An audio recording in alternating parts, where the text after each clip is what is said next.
وادی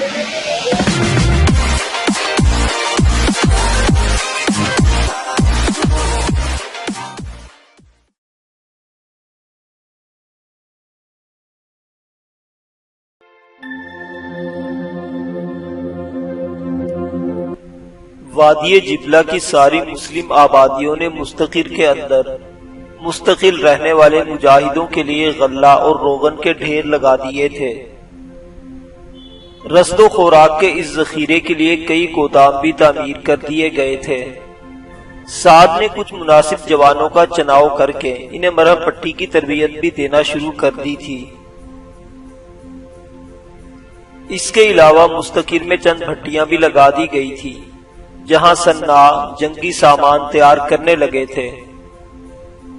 وادی جبلہ کے سب مسلمانوں نے متفقہ طور پر عامر کو اپنا سالار مقرر کر لیا تھا۔ اس ذمہ داری کو سنبھالنے کے بعد عامر دن رات کام میں مصروف تھا تاکہ وہ تیتوس کے سامنے سرحدی مسلمانوں کو ایک قوت بنا کر کھڑا کر سکے۔ ایک روز وادی کے ایک حصے کا چکر لگانے کے بعد عامر ایک بلند پہاڑ کی چوٹی پر آ کھڑا ہوا۔ نقیب، سعد اور مونس اس کے ساتھ تھے۔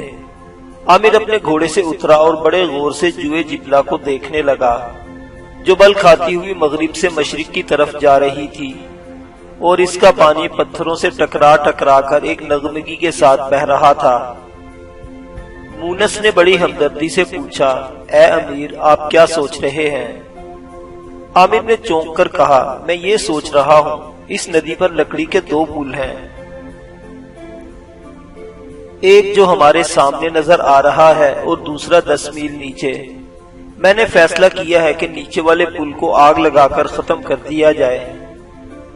مونس نے سوالیہ نشان بن کر پوچھا، اس میں کوئی مصلحت ہے؟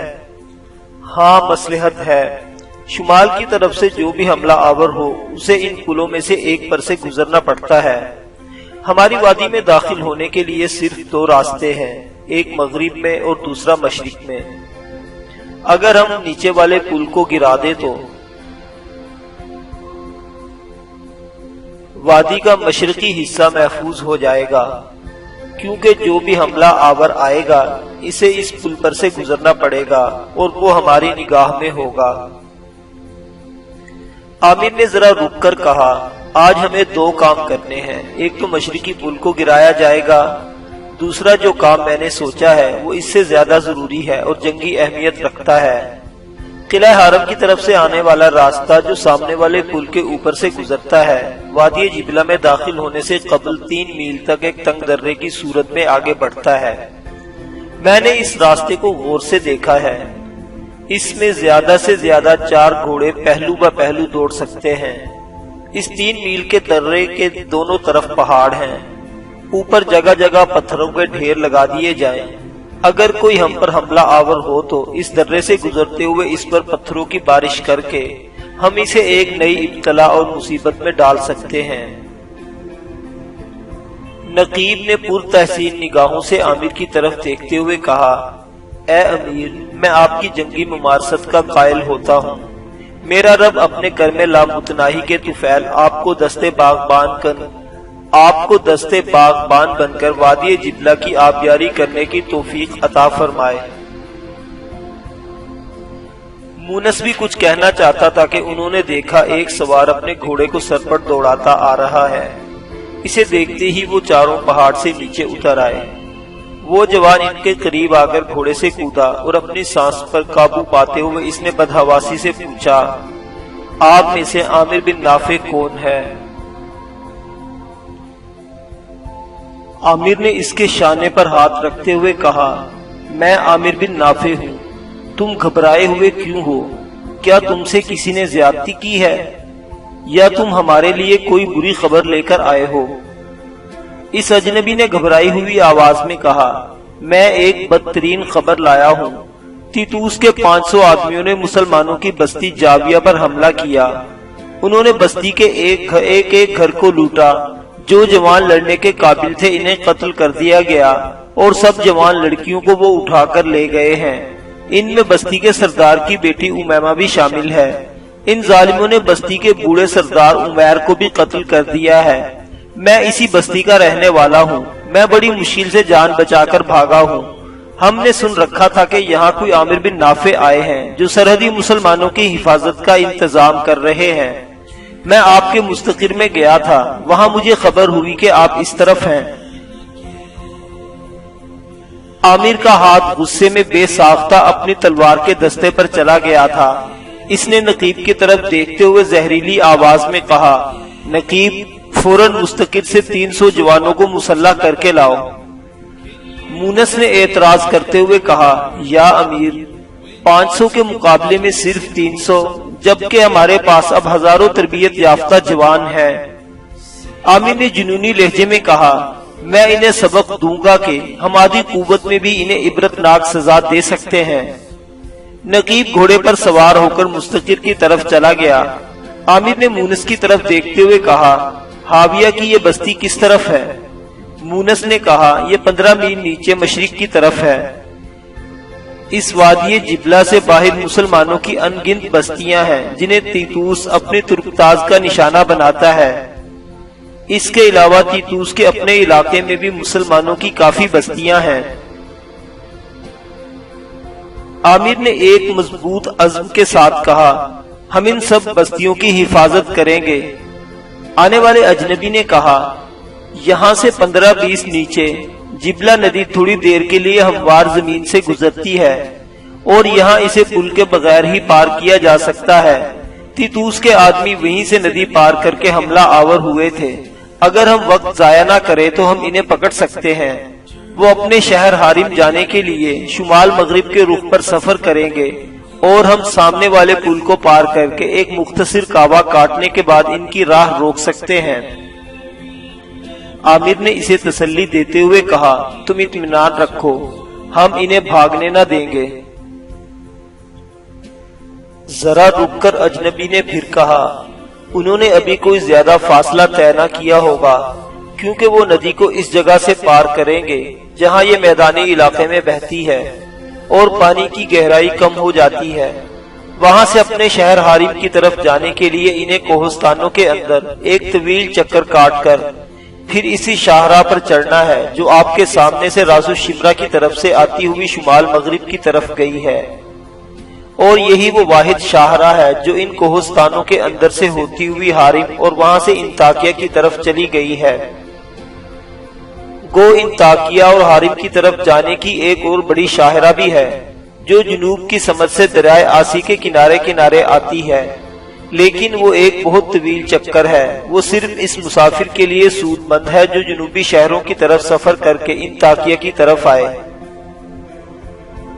وہ اجنبی خاموش ہو گیا کیونکہ نقیب 300 مسلح جوانوں کو لے کر آ گیا تھا۔ عامر، مونس اور اجنبی بھی گھوڑوں پر سوار ہو گئے تھے۔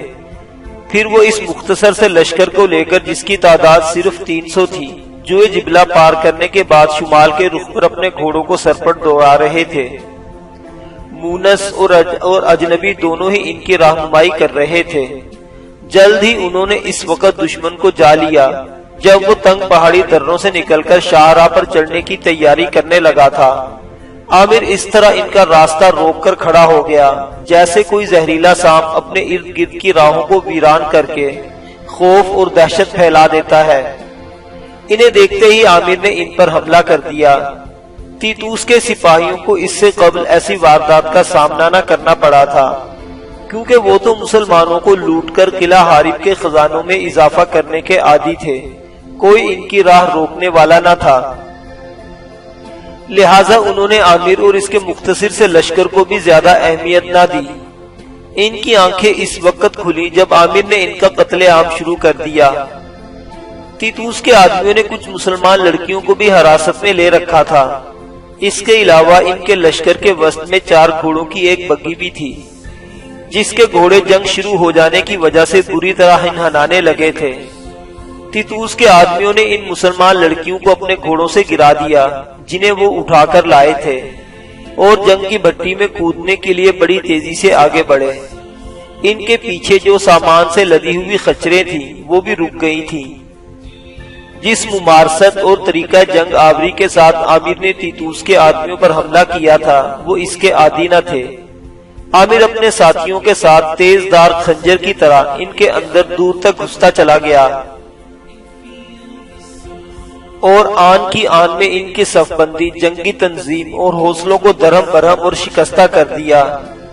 تیتوس کے آدمیوں نے جب دیکھا کہ ان کے آدمیوں کی تعداد تو اس حد تک کم ہو گئی ہے کہ ان کے لیے میدان جنگ میں جم کر مقابلہ کرنا مشکل سے مشکل ترین ہوتا جا رہا ہے، تو وہ بھاگنے کی تیاری کرنے لگے۔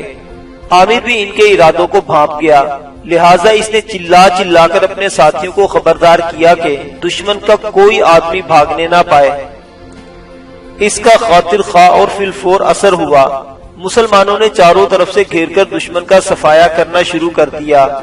جلد ہی میدان صاف ہو گیا اور دور تک دشمن کی لاشیں بکھری دکھائی دے رہی تھی۔ عامر نے ایک بار عجیب سے عالم میں میدان کے چاروں طرف دیکھا۔ اس کے چہرے پر ابھی تک خود کا آہنی نقاب گرا ہوا تھا۔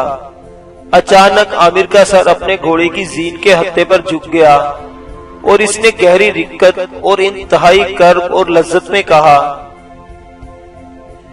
اے پروردگار عالم، تیرا صد احسان کہ تو نے مجھ بے گہر و کمتر کو فتح و نصرت سے ہمکنار کیا۔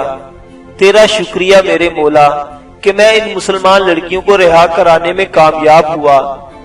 ایک بار پھر اس نے سر اٹھا کر دیکھا، اس کے پیچھے اس کا لشکر تھا اور سامنے بگی کے قریب مسلمان لڑکیاں بے کسی اور بے چارگی کی حالت میں کھڑی تھی۔ عامر آگے بڑھ کر پہلے بگی کے قریب آیا۔ اس نے جب بگی کے گرے ہوئے پردوں میں سے ایک کو ہٹا کر دیکھا تو دنگ رہ گیا۔ بگی کے اندر ایک حسین ترین لڑکی تھی جو زرق برق لباس پہنے ہوئی تھی اور چہرے پر اس نے سفید جالی کا نقاب ڈال رکھا تھا، جس میں سے اس کا سرخ و سفید اور حسین چہرہ یوں دکھائی دے رہا تھا جیسے حلقہ شب میں لال بدخشاں۔ وہ حسین خوبصورت اور دلکش تھی، جیسے یکتائی کی لذت، جیسے خاموشی کا سحر، جیسے لہروں کی تڑپ اور جذبات کا ہیجان۔ عمر میں لڑکپن کی آخری سرحد اور جوانی کی پہلی سیڑھی تھی۔ عامر کو اپنے سامنے دیکھ کر وہ خوفزدہ سی ہو گئی اور اس کے چہرے پر سرسوں کی سی پیلاہٹ پھیل گئی، تاہم وہ عامر کو دیکھ نہ سکی کیونکہ اپنے چہرے پر خود کا نقاب گرا دیا تھا۔ عامر نے اس نوخیز لڑکی کے گلے میں لٹکتی ہوئی سونے کی سلیب کی طرف دیکھتے ہوئے پوچھا، تم کون ہو اور کہاں سے آئی ہو اور مرنے والوں سے تمہارا کیا تعلق ہے؟ لڑکی خوف سے کانپ رہی تھی، لہٰذا وہ کوئی جواب نہ دے سکی۔ عامر نے اس کی ڈھارس کو بندھاتے ہوئے کہا، تم کوئی اندیشہ نہ کرو، ہم میں سے تمہیں کوئی خطرہ نہیں ہے۔ لڑکی سنبھل گئی، پھر اس نے اپنی دلکش، پراسرار اور خواب انگیز آواز میں کہا، میرا نام راشیل ہے اور میں انطاکیہ کے رئیس کی بیٹی ہوں۔ لڑکی جب خاموش ہو گئی تو عامر نے پوچھا، لیکن ان مرنے والوں سے تمہارا کیا تعلق ہے؟ اس بار لڑکی نے اپنے بھرے بھرے جسم کو ایک بل دیا، اپنی چمکیلی آنکھیں جھپکائی، پھر کہو کہ جل ترنگ جیسی اسرار و رموز سے بھرپور آواز میں اس نے کہا، یہ تمہارے ہاتھوں مرنے والے قلعہ حارب کے حاکم تیتوس کے آدمی ہے۔ تیتوس کا چھوٹا بھائی یوراکے میرا منگیتر ہے۔ مرنے والے یہ سب مجھے جانتے تھے۔ اس وقت میں راسو شمرا سے آ رہی ہوں، وہاں میرے ننیال ہیں۔ راستے میں ان لوگوں سے ملاقات ہو گئی، انہوں نے مجھے اس ارادے سے اپنے ساتھ لے لیا کہ وہ مجھے اپنی حفاظت میں انطاکیہ چھوڑ آئیں گے۔ عامر نے حیرت کا اظہار کرتے ہوئے پوچھا، تو کیا تم راسو شمرا سے اکیلی سفر کرتی ہوئی آ رہی ہو؟ لڑکی نے اس بار اپنی آنکھوں کی پوری سحر کاری سے کام لے کر عامر کی طرف دیکھتے ہوئے کہا، میرے ساتھ میرے 2 محافظ اور ایک سائس تھا۔ عامر نے تعجب سے پوچھا، وہ کدھر گئے؟ لڑکی نے پھر شوخ آواز میں کہا، اگر تم انہیں قتل نہ کرو تو میرے ایک ہی اشارے پر وہ آ جائیں گے۔ عامر نے مسکرا کر کہا، میں ان تینوں کو جان کی امان دیتا ہوں۔ لڑکی نے بگی کے نچلے حصے کی طرف منہ کر کے کہا، تم تینوں باہر آ جاؤ، تمہیں کوئی کچھ نہ کہے گا۔ عامر کے دیکھتے ہی دیکھتے 3 مسلح جوان بگی کے نچلے حصے سے باہر نکل آئے۔ لڑکی نے پھر کہا، جنگ کے دوران اپنی جان کی حفاظت کے پیش نظر یہ تینوں بگی کے اس حصے میں چھپ گئے تھے۔ عامر نے پیچھے ہٹتے ہوئے کہا، اب تم اپنی منزل کی طرف روانہ ہو سکتی ہو، ہم میں سے کوئی بھی تم سے تعارض نہ کرے گا۔ عامر کے ان الفاظ سے راشیل کے چہرے پر کوار پنے کی پوری تازگی پھیل گئی۔ اس کا حسن آسودگی پا کر کچھ اس طرح دہک اٹھا جیسے بھڑکتے شعلے بیچو تاب کھا کر اٹھتے ہیں۔ وہ جذبات اور خوشیوں کے حسین طوفانوں میں کھو گئی، جیسے رات کے شروع حصے کا کنوارا اور اچھوتا خواب۔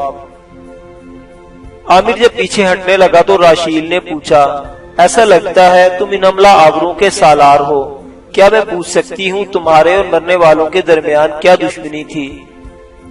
عامر نے غصیلی آواز میں کہا، میرے اور ان کے درمیان ایسی ہی دشمنی تھی جیسے ریوڑ کے گڈریے اور بھیڑیے کے درمیان، جیسے راہبر اور راہزن کے درمیان۔ عامر خاموش ہوا تو راشیل نے پوچھا، تمہارا نام کیا ہے؟ عامر واپس مڑتا ہوا بولا، ناموں میں کیا رکھا ہے، میں گمرام رہنا ہی پسند کرتا ہوں، اب تم جاؤ، اپنی منزل کھوٹی نہ کرو، کاش ہم اس حالت میں ہوتے کہ باحفاظت تمہیں تمہارے گھر تک پہنچا سکتے۔ راشیل کے سائس نے بگی کے گھوڑوں کو ہانک دیا۔ راشیل نے بگی کا پردہ گرا دیا اور عامر پیچھے ہٹ کر نقیب کے پاس جا کھڑا ہوا تھا۔ عامر اب اس طرف آیا جہاں خچروں پر لدے سامان کے پاس وہ مسلمان لڑکیاں کھڑی تھی جنہیں تیتوس کے آدمی اٹھا کر لائے تھے۔ عامر نے انہیں مخاطب کرتے ہوئے کہا، میں جانتا ہوں اس وقت تمہارے کیا جذبات ہوں گے، میں تم سے وعدہ کرتا ہوں آئندہ ہم ہر مقام پر تیتوس کے آدمیوں سے مسلمانوں کی بستیوں کا دفاع کرتے رہیں گے۔ عامر رکا اور پھر نقیب کی طرف دیکھتے ہوئے اس نے کہا، لشکر کے کچھ گھوڑوں کو خالی کر کے باقی گھوڑوں پر دو دو جوان بٹھا دو، دو خالی گھوڑوں پر یہ لڑکیاں سوار ہوں گی، ہم انہیں ان کے گھروں تک چھوڑ کر آئیں گے۔ نقیب کے اشارے پر لشکروں نے چند گھوڑے خالی کر دیے، لڑکیوں کو ان پر سوار کیا گیا اور سامان سے لدی خچروں کو ہانک کر عامر حاویہ نام کی اس بستی کی طرف روانہ ہو گیا جسے تیتوس کے آدمیوں نے لوٹا تھا۔ عامر جب جبلہ ندی پار کر کے اس بستی کے پاس پہنچا تو اس نے دیکھا بستی کے لوگ ان مرنے والوں کو دفن کر کے آ رہے تھے جو تیتوس کے آدمیوں سے جنگ کرتے ہوئے مارے گئے تھے۔ عامر اور اس کے لشکر کو دیکھ کر سب لوگ رک گئے۔ وہ جوان جو عامر کے پاس مدد کی درخواست لے کر گیا تھا وہ لشکر سے نکل کر بستی کے لوگوں میں آیا اور انہیں مخاطب کر کے کہا، سنو سنو میری بستی والو، میں اپنی بستی کی لڑکیوں کو اور وہ سامان بھی لے آیا ہوں جو دشمن ہم سے چھین کر لے گئے تھے۔ ایک بوڑھے نے تعجب کا اظہار کرتے ہوئے پوچھا، کیا تم اپنی لڑکیوں اور مال کو عامر بن نافع کی مدد سے چھڑا لائے ہو جس سے تم امداد طلب کرنے گئے تھے؟ اس جوان نے اطمینان بخش لہجے میں کہا، ہاں اسی جوان نے میری مدد کی ہے، وہ جو لشکر کے سامنے کھڑا ہے وہی عامر بن نافع ہے۔ اس نے کچھ بستیوں کے لوگوں کو متحد کر کے اور انہیں تربیت دے کر اپنے آپ کو ایک قوت بنا لیا ہے، گو وہ اس سرزمین میں اجنبی اور نووارد ہے، پھر بھی میرا دل کہتا ہے کہ ایک روز یہی سرحدی مسلمانوں کا محافظ اور پاسبان ثابت ہوگا۔ وہ بوڑھا اور اس کے پیچھے کچھ اور بزرگ بھی عامر کی طرف بڑھے۔ بوڑھا قریب آ کر رکا، پھر عامر کی طرف دیکھتے ہوئے اس نے کہا، اے صحرا کے فرزند، احسنت ہے اس ماں پر جس نے تجھے جنا، آفرین ہے اس باپ پر جس نے تیری تربیت کی۔ کاش سرحدی مسلمان آپس میں متحد اور مربوط ہوتے تو آج ہم دشمن کے سامنے مضبوط حصار اور کڑی چٹان بن کر کھڑے ہوتے۔ بوڑھے نے ذرا رک کر آنسو میں بھری ہوئی آواز میں کہا، اے مرد کوہسار، اے جوان صف شکن، میری دعا ہے تم کوہ دمن میں تکبیر کی صدا بن کر گونجو۔ میرا رب تجھے دشمن کے خلاف شورش و طوفان میں نیابت سے بے نیابت، محدود سے لامحدود اور انتہا سے با انتہا بنا دے۔ اے انیس ملت، اے خلیل قوم، خدا کرے تیرے ارادے مستقیم و استوار ہوں، امن و سکون میں تو دف اور تنبورے کی صدا بن کر بلند ہو، اور جنگ و رزم گاہ میں تو صدائے ناقوس اور نوائے طبل کی طرح گونج اٹھے۔ خداوند لازوال تجھے سرحدی مسلمانوں کا پاسبان اور شہر پناہ بنا کر رکھے۔ عامر زوال شب کی طرح گردن جھکائے اداس کھڑا تھا، یوں جیسے چاندنی رات کی کرنوں میں کھجوروں کا کوئی تناور درخت چپ چاپ اور خاموش کھڑا ہو۔ اس بوڑھے نے عامر کے کندھے پر ہاتھ رکھتے ہوئے کہا، اے مرد حر، تو بھی اپنی زبان سے کچھ کہہ کے، تم جیسے سمندر کا عمق رکھنے والے اور آرزوؤں کے جری جوانوں کی خوشکن آواز ہمارے لیے بشارت کے لمحات لے کر آئی ہے۔ عامر نے آہستہ آہستہ اپنی گردن اوپر اٹھائی اور کمال رقت میں اس نے کہا، میں ایک کم مایہ و بے گھر انسان ہوں۔ میرے رب نے اگر مجھ سے کوئی ایسا کام لیا جس کی آپ مجھ سے توقع کی ہے تو میں اپنے خون کے صدقے میں بھی اسے فرض سمجھ کر پورا کروں گا۔ اس بوڑھے بزرگ نے پھر دعائیہ انداز میں کہا، خداوند تجھے جذبہ بوزری، ایثار بلالی، نگاہ دل نوازی اور شان حجازی عطا فرمائے۔ میں اور میرے کئی ساتھی اب بستی بستی اور قریہ قریہ گھوم جائیں گے۔ ہم تمہارے لیے جنگجو مسلمان جوانوں کو جمع کر کے تمہاری قوت میں اضافہ کریں گے۔ میرا نام ابو الفرا ہے، میں اور میرے کئی ساتھی دن رات تمہارے لیے کام کریں گے۔ عامر نے ابو الفرا کی طرف دیکھتے ہوئے کہا، میرے بزرگ، یہ آپ کی بستی کی لڑکیاں اور خچروں پر لدا سامان ہے، جس کا جتنا سامان ہو اس کو دے دیں، اب میں اجازت چاہتا ہوں۔ عامر جب اپنے گھوڑے کی باگیں کھینچ کر اسے موڑنے لگا تو لڑکیوں میں سے جنہیں وہ دشمن سے چھڑا کر لایا تھا ایک لڑکی اپنے گھوڑے کو ایڑ لگا کر آگے بڑھی۔ وہ بلا کی حسین اور اس کی جوانی ابھی نوخیز تھی۔ عامر کے سامنے آ کر اس نے کہا، اے لشکر کے امیر، میں اس بستی کے مرنے والے سردار کی بیٹی ہوں، میرا نام امیمہ ہے۔ اس بستی میں میرا کوئی ایسا قریبی رشتہ دار نہیں جس کے پاس میں رہ سکوں۔ آپ میرے بارے میں کیا فیصلہ کر کے جا رہے ہیں؟ عامر کی گردن جھک گئی تھی۔ بوڑھا ابو الفرا سوچوں میں کھو گیا تھا۔ اتنے میں مونس کی آواز ابھری۔ اس نے امیمہ کو مخاطب کر کے کہا، اے بہن، تو ہمارے ساتھ چلے گی۔ میری کوئی بہن نہیں، آج سے تو میری بہن ہے، تو میرے ساتھ چل، میری بیوی تجھے دیکھ کر خوش ہوگی، وہاں تو پرسکون زندگی بسر کرے گی۔ امیمہ چپ چاپ ان کے ساتھ بولی اور عامر کی سربراہی میں لشکر واپس کوچ کر گیا۔ لشکر جب واپس مستقر میں آیا تو مونس نے عامر کی طرف دیکھتے ہوئے کہا، یا امیر، آپ میرے ساتھ گھر چلیے، اس لیے کہ عامر نے اس کی بات کاٹتے ہوئے کہا، میرا مستقر میں جوانوں کے اندر رہنا ضروری ہے، میں لشکر کا امیر ہوتے ہوئے لشکر کے ساتھ رہتا ہی اچھا لگتا ہوں، تم امیمہ کو لے کر گھر چلے جاؤ۔ قریب کھڑے سعد نے عامر کی طرف دیکھتے ہوئے کہا، آپ اور نقیب بے شک گھر چلے جائیں، میں لشکر کو سنبھال لوں گا۔ عامر نے نفی میں سر ہلاتے ہوئے کہا، نہیں، میں اپنے کسی لشکری کے ذہن میں یہ بات نہیں لانا چاہتا کہ میں انہیں مستقر میں چھوڑ کر گھر جا کر سکون کی زندگی بسر کرتا ہوں۔ تم جاؤ مونس، امیمہ کو لے کر گھر چلے جاؤ۔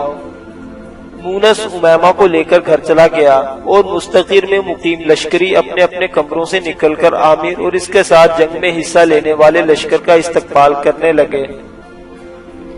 تھوڑی دیر بعد مونس اپنے گھر کے دروازے پر دستک دے رہا تھا۔ دروازہ جب کھلا تو سامنے مونس کی بیوی اسما کھڑی تھی۔ مونس اور امیمہ جب اندر داخل ہوئے اور اسما نے دروازہ بند کر دیا تو مونس نے گھوڑے سے اتر کر اسما سے سب احوال کہہ دیے جن کے تحت امیمہ وہاں آئی تھی۔ اسما نے آگے بڑھ کر امیمہ کو گھوڑے سے اتارا اور اسے اپنے ساتھ لپٹاتے ہوئے کہا، آج سے یہ میری بھی بہن ہے۔ اسما امیمہ کو لپٹائے حویلی کے اندر لے گئی۔ مونس دونوں گھوڑوں کو استبل کی طرف لے کر جا رہا تھا۔